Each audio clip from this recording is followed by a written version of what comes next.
మహిళా reservation bill fail అయితే CM Revanth Reddy సంబరాలు చేసుకుంటున్నారని విమర్శించారు కేంద్ర సహాయ మంత్రి బండి సంజయ్.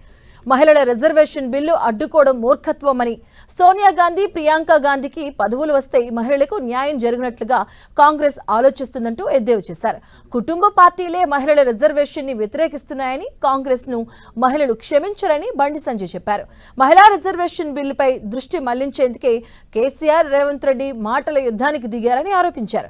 బీజేపీ, బీఆర్ఎస్ ఎప్పటికీ కలవమని, కలిసి పోటీ చేయబోవని బండి సంజయ్ స్పష్టం చేశారు. రేవంత్ రెడ్డి గారు నేను చాలా గొప్ప పని చేస్తానని చెప్పుకుంటున్నాడు ఇలా. కానీ గ్రామ స్థాయిలో, కింది స్థాయిలో, గ్రౌండ్ స్థాయిలో మహిళలు ఆయన విషయంలో ఏ విధంగా చీదరించుకుంటారు, ఏ విధంగా తిట్టుకుంటారో పాప ఆయన తెలుస్తలేదు. ఆయన ఇంటర్వ్యూస్లో చెప్తలేదు పాప ఆయనకు. నేను చాలా పెద్దగా అయిపోయినా, ఢిల్లీని శాసించేది నేనే, తొందర అవకాశం దొరికితే రాహుల్ గాంధీ ప్లేస్లో కూర్చోవాలి నేను.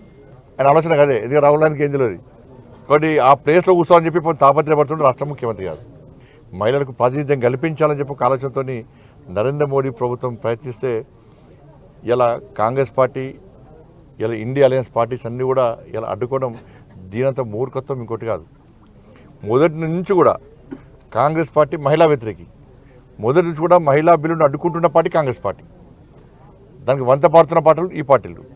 వీళ్ళకి ఏంటంటే కాంగ్రెస్ పార్టీలకు ఏంటంటే మహిళల అభివృద్ధి అంటే సోనియా గాంధీ, ఇందిరాగాంధీ, ప్రియాంక గాంధీ వీళ్ళ ముగ్గురికి పోస్టులు ఇచ్చి వీళ్ళ ముగ్గురు అభివృద్ధి చెందితే మొత్తం మహిళలు అభివృద్ధి చెందినట్టే. వారసత్వ పార్టీలు ఇవి. ఇవాళ దేశ జనాభా ఎంత? 140 కోట్ల జనాభా.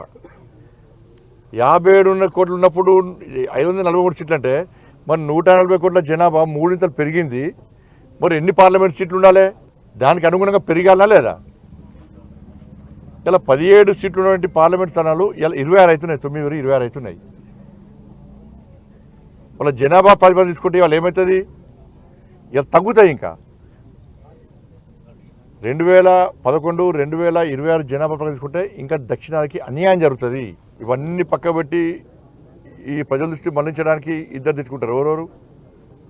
ఇటు రేవంత్ రెడ్డి గారు, ఇటు కేసీఆర్.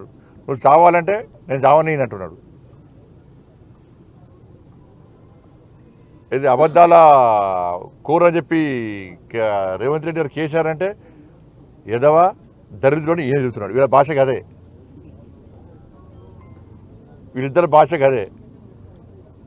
ఇవాళ మీరు ఇద్దరు కాదు, ఇవాళ మీ సావుల వల్ల ఇవాళ తెలంగాణ ప్రజలు చచ్చిపోతున్నారు. తెలంగాణకి ఏం దరిద్రం, మీరిద్దరే దరిద్రమే తెలంగాణకు. దొంగలు పడ్డారు, కుక్కలు పడినట్టు మొన్న ఎప్పుడో జరిగింది. ఇప్పుడు ముఖ్యమంత్రికి ఇప్పుడు ఈయన పెట్టిన మీటింగ్ ఆయన పోటీ పడతాడు, ఆయన పెట్టిన మీటింగ్ ఈ పోటీ పడతారు. ఇద్దరు తిట్టుకుంటారు, టైం పాస్ చేస్తారు. కానీ 1,00,000 కోట్ల స్కామ్ జరిగింది, ఏటీఎల్గా మారిందని మేము అంటున్నాం. కానీ 9,000 కోట్ల స్కామ్ మాత్రమే జరిగిందని చెప్పి రేవంత్ రెడ్డి ప్రభుత్వం, రేవంత్ రెడ్డి గారు అంటున్నారు. కాబట్టి 1,00,000 కోట్ల మీద విచారణ జరపడా, 9,000 కోట్ల మీద విచారణ జరపడా రాష్ట్ర ముఖ్యమంత్రి స్పష్టం చేయాలి. కాబట్టి ఈ రెండు పార్టీలు ఒకటే, ఈ రెండు పార్టీలు ఒకటే.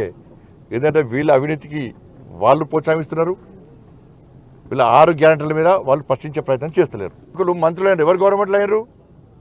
ఎవరు గవర్నమెంట్లో అయ్యారు? కాంగ్రెస్, బీఆర్ అప్పుడు టీఆర్ఎస్ కలిసింది కదా, మేము కలిసాం. ఎప్పుడైనా కలిసి ఉండేది మీరు, రేపు కలిసేది మీరు. ఇప్పుడు రేవంత్ రెడ్డి భయం అదే కదా.